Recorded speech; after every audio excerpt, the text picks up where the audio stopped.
Fala galera, essa semana eu tava vendo um vídeo do canal Corre de PhD, inclusive um ótimo canal, recomendo para vocês seguirem ele. Aqui na descrição tá tanto o link do canal quanto do vídeo que eu vou falar. Eu tava vendo o canal dele e eu vi um vídeo em que ele fala de toda a matemática básica que você precisa saber. Só que o cenário dele é mais focado para a galera da faculdade, tanto que ele ensina muito sobre cálculo, limite, integral. Mas eu achei a ideia interessantíssima e achei legal fazer uma versão dessa para concurso. Quando a gente fala de matemática básica para concurso, Pedrão, vou fazer um concurso, uma prova que fala de matemática básica no cenário de concursos. O que isso quer dizer? Então eu vou explicar para vocês qual que é toda essa matemática básica que vocês precisam saber.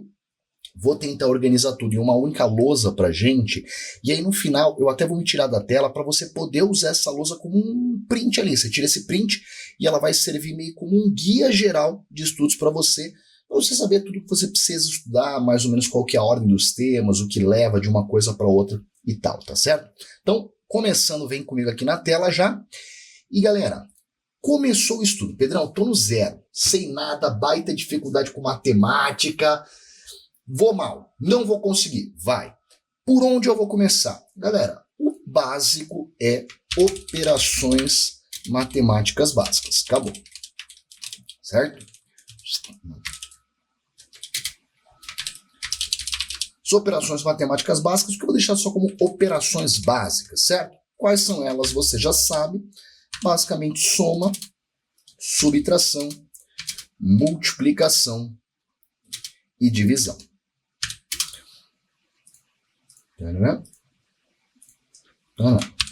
Tá lá. Essas são as operações matemáticas básicas.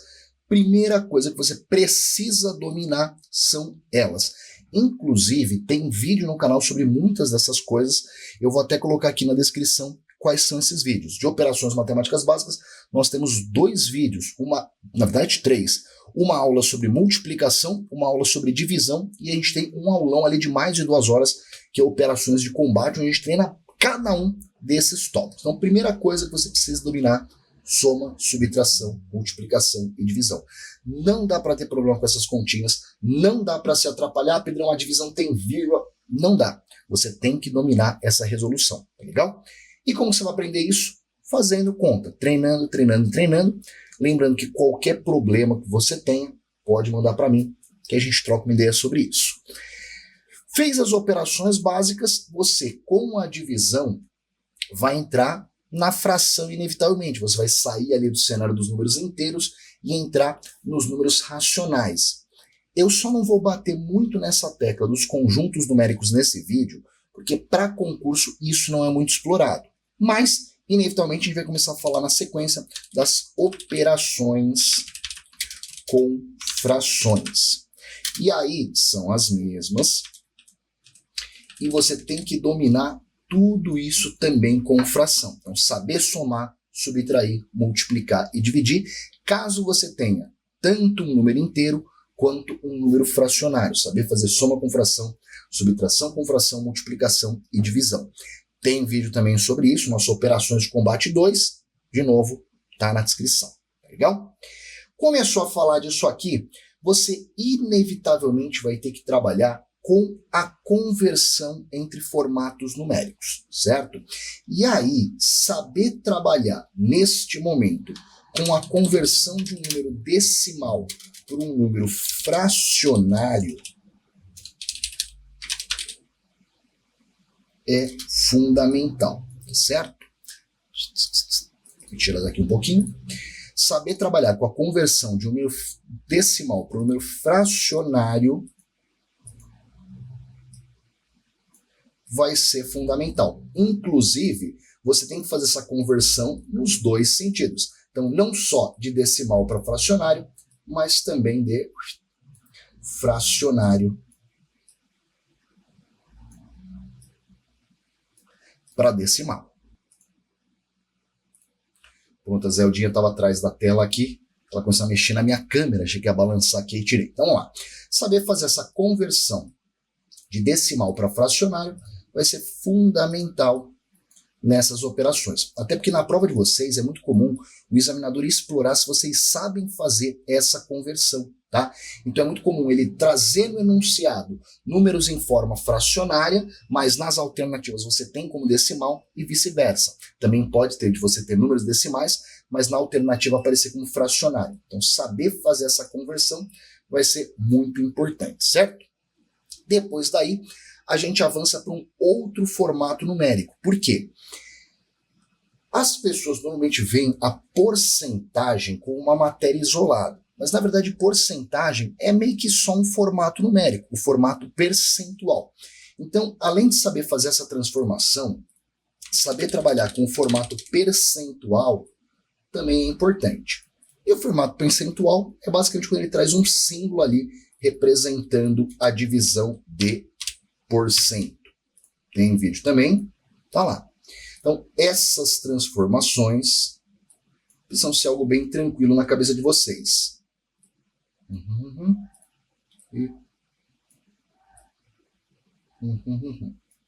Pronto. Você não pode ter problema em converter um número de decimal para fracionário, para porcentagem, de porcentagem para decimal fracionário. Tudo isso tem que estar bem na sua cabeça, você tem que estar tranquilo nessa conversão. E aí, partindo dessa conversão, como a gente entra com a ideia do percentual, obviamente um outro tema importante que vem diretamente daqui vai ser porcentagem. E até para separar bonitinho nossos temas, vou colocar uma marcaçãozinha aqui neles.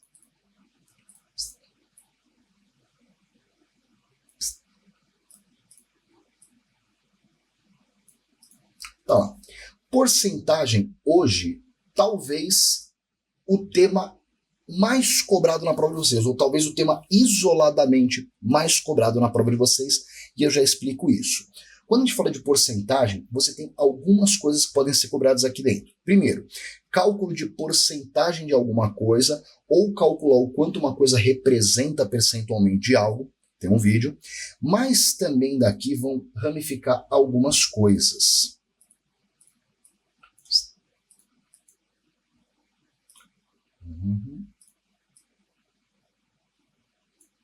Aqui assim. Não, eu quero assim, pronto.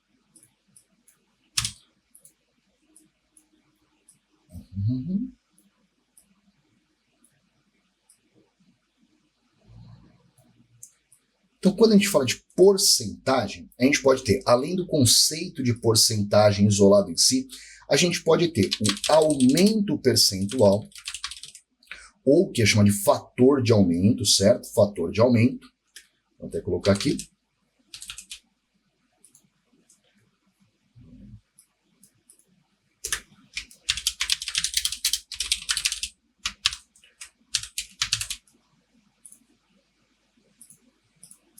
E eu tenho também a redução percentual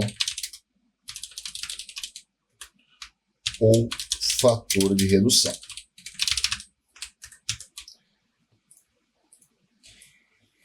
E galera, toma cuidado que esses dois temas, na grande maioria dos concursos, eles vão ser bem cobrados, tá?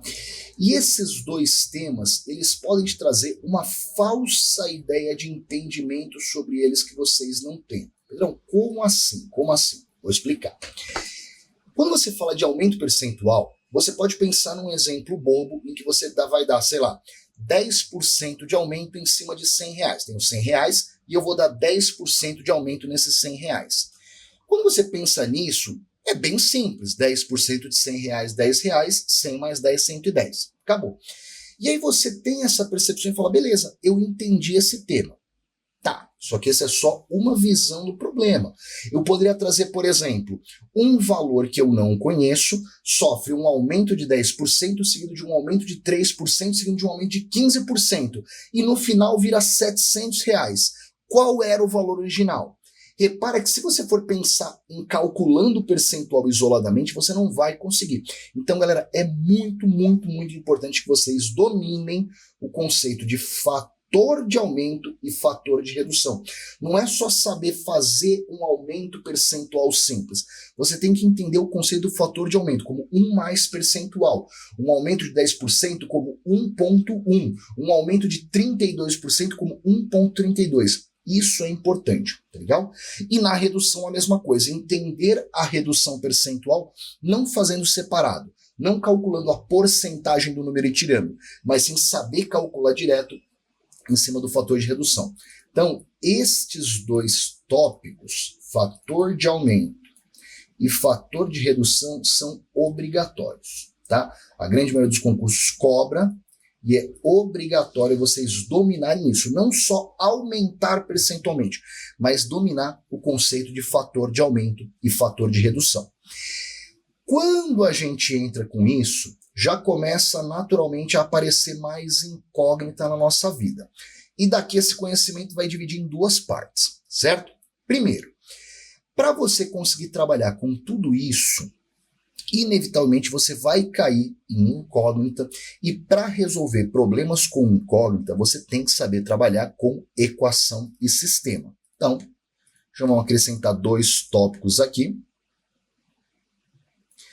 que é a parte de equações,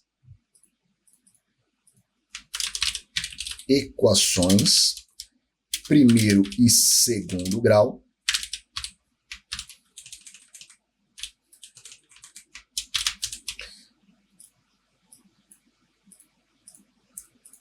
então, saber trabalhar com equação de primeiro e segundo grau é obrigatório. A de segundo grau, na verdade, não são todos os concursos que cobram, é mais a de primeiro grau. Primeiro grau vai cair em qualquer prova.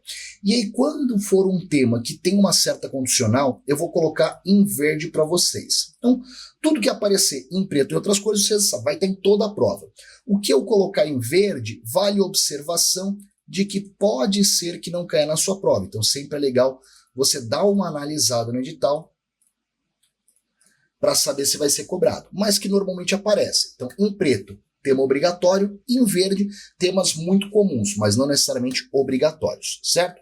Então, equação do primeiro grau você tem que dominar, do segundo grau, a grande maioria dos concursos vai cobrar também. E quando a gente fala de equações, inevitavelmente a gente também cai na ideia de sistemas de equações. E aí vai ser o foco no primeiro grau. Aqui não precisa mais se preocupar com o segundo grau. Vou colocar até primeiro grau.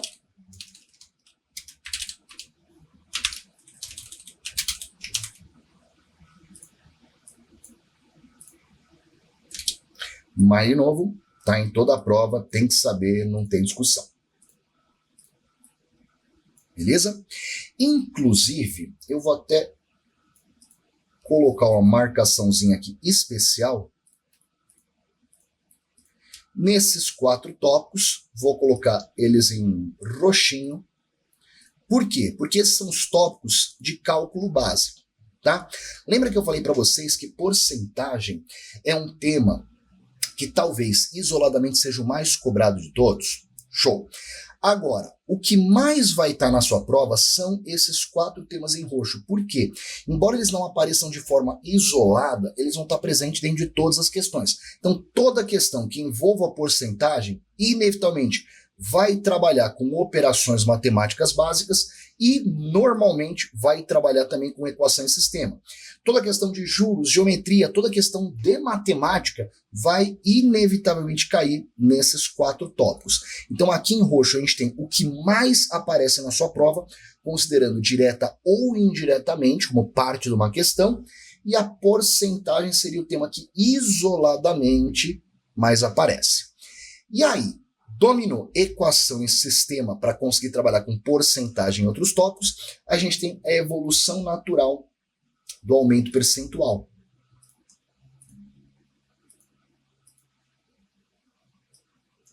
Do aumento percentual vai nascer para a gente o conceito de juros, certo? Porque quando você dá aumentos percentuais, aumentos sequenciais, você tem os juros acontecendo. Então, do aumento percentual vai sair o juros simples e os juros composto.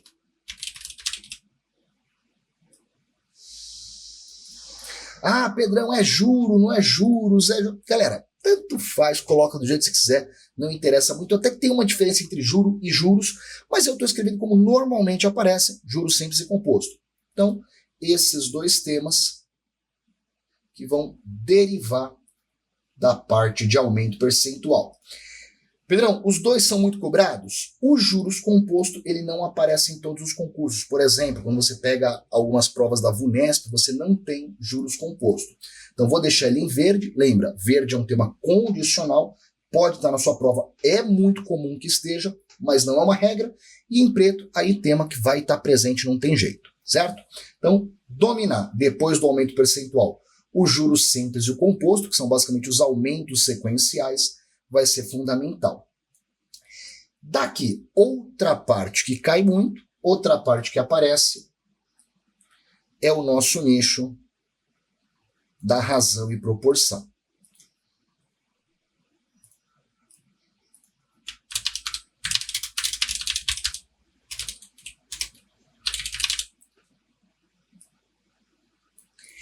E aí vem sempre a confusão do que é razão e proporção. Porque razão e proporção, em alguns editais até vem desmembrado o que significa cada coisa, mas razão e proporção, na verdade, é um conjunto de temas, é um grupo de matérias que envolvem todos os temas que trabalham, de certa forma, com o conceito de razão, que é divisão, e com o conceito de proporção, que vai aparecer em algumas situações.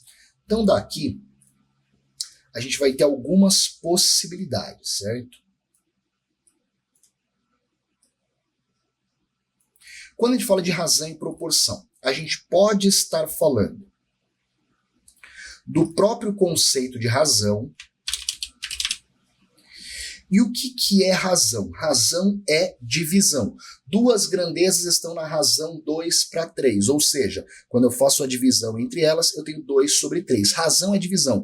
A razão é 3/4, ou seja, é igual a 3/4. Isso pode ser cobrado, mas o que mais aparece na verdade são as divisões proporcionais,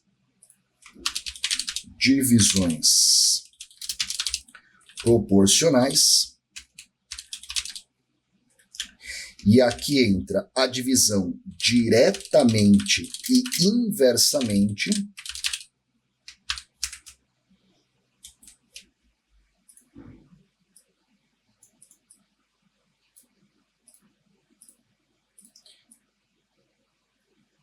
então a gente tem a divisão diretamente proporcional, que é quanto maior uma grandeza, maior a parte na divisão. Por exemplo, eu tenho uma sociedade em que eu e dois colegas nós temos partes diferentes da sociedade. Eu sou responsável por 50% da empresa, um outro por 30% e o último por 20%. Se a gente tiver uma venda e teve um certo lucro, esse lucro vai ser dividido em partes diretamente proporcionais ao quanto cada um tem na empresa. Ou seja, quanto mais ações, quanto maior a sua participação na empresa, maior o lucro que você recebe. Isso é a divisão em partes diretamente proporcionais. E eu tenho uma divisão em partes inversamente proporcionais, que quanto maior um fator ali, menor a parte que ele recebe. Por exemplo, vou imaginar que eu, meu pai de 60 anos e meu avô de, sei lá, hoje teria 87, 88, não sei dizer. Vou imaginar que nós três vamos trabalhar subindo um muro, colocando tijolo ali, certo? Não é justo que o velhinho com a maior idade tenha que colocar a mesma quantidade de tijolos que eu. Então, uma divisão justa aqui seria, cada um tem um trabalho, uma quantidade de tijolos a ser colocado, inversamente proporcional às nossas idades. Ou seja, quanto maior a idade, menor o trabalho. Embora vale comentar que se levar em consideração a habilidade, meu avô colocaria todos os tijolos, enquanto eu e meu pai não teríamos colocado nada. Teria quebrado um, na verdade, tentando colocar. Mas, enfim, divisão proporcional, tanto direta quanto inversamente, em alguns casos, como a FCC, os dois ao mesmo tempo, vai estar presente. E aí, por fim, da razão e proporção, a gente entra no tópico das regras de 3. Também, regra de 3, simples diretamente proporcional, simples inversamente proporcional e a regra de 3 composta. Olha lá. Quando a gente fala de matemática básica, na grande maioria dos concursos, é disso que a gente está falando. São esses tópicos que você precisa dominar com observação dos tópicos em verde. Só que em algumas provas ainda entra uma última parte, que eu vou colocar aqui em verde, que é a geometria plana. Não são todos os concursos, mas a grande maioria dos concursos vai trabalhar com geometria plana.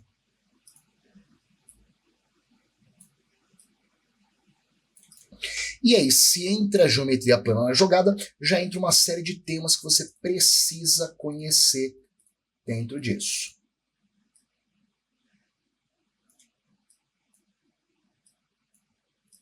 E aí, como a partir de agora a minha presença aqui vai atrapalhar um pouquinho na lousa de vocês, eu vou me tirar e vou continuar nesse espacinho para montar o resumão.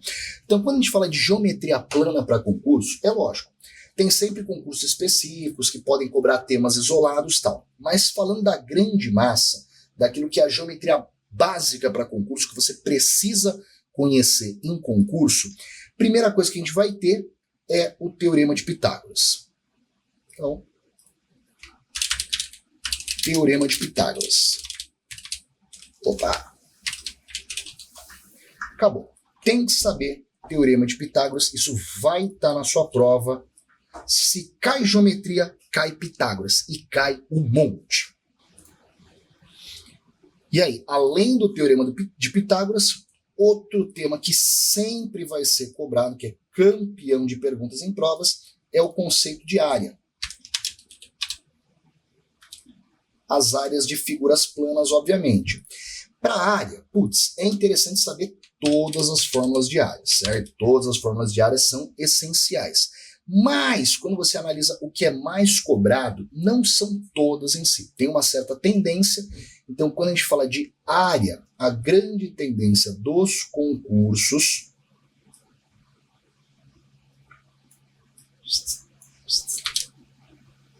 é trabalhar. Aqui você viu que ele me traiu, ele quebra aqui quando eu vou fazer. Vamos fazer de outro para ficar bonitinho.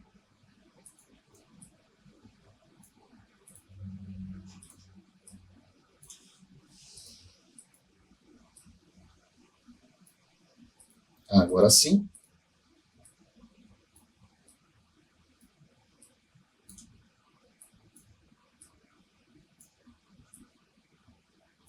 Então, área. É interessante que você saiba todas as áreas, mas as que são mais cobradas na sua prova vão ser, primeiro, área de triângulo,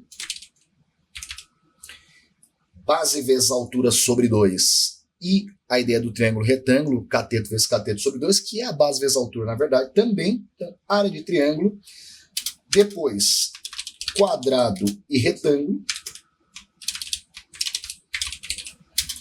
e, por fim, paralelogramo.